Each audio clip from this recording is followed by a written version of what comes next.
Hi hello నమస్తే welcome back to new YouTube express. ఇవాల్టి video tomato rice. అందరు తెలిసే ఉంటుంది, తెలియని వాళ్ళ కోసం ఈ వీడియో. ఇది లంచ్ బాక్స్లోకి చాలా సూపర్గా ఉంటుంది, చాలా తొందరగా అయిపోతుంది. ముందుగా అయితే ఛానల్ని సబ్స్క్రైబ్ చేసుకోండి. ప్రాసెస్లోకి వెళ్ళాం.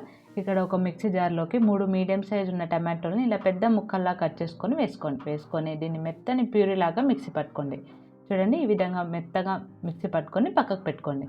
ఇప్పుడు స్టవ్ వెలిగించుకొని ఒక కడాయి పెట్టుకొని 2 టేబుల్ స్పూన్ల ఆయిల్, 1 టేబుల్ స్పూన్ పోపు దినుసులు, కొద్దిగా కరివేపాకు వేసుకొని ఇది కొంచెం వేగాక ఇందులోకి ఒక మీడియం సైజ్ ఉల్లిగడ్డని ఇలా సన్నగా కట్ చేసుకొని వేసుకోండి.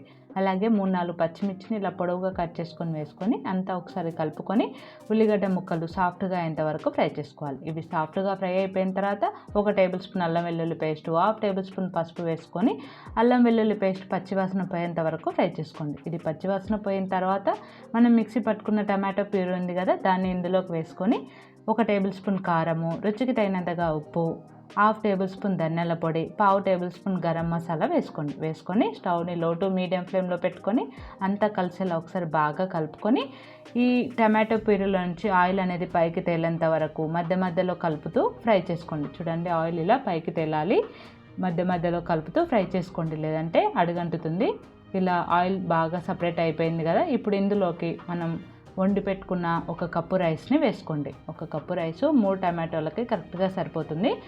ఈ రైస్ వేసుకొని అంతా కలిసేలా బాగా కలుపుకోండి. స్టవ్ని మీడియం ఫ్లేమ్లో పెట్టుకొని 2 నిమిషాలు దీన్ని ఫ్రై చేసుకోండి.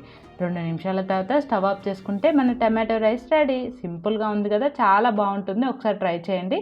లంచ్ బాక్స్లోకి చాలా చాలా బాగుంటుంది. మరి ఈ వీడియో నచ్చితే like, share, subscribe. Thanks for watching.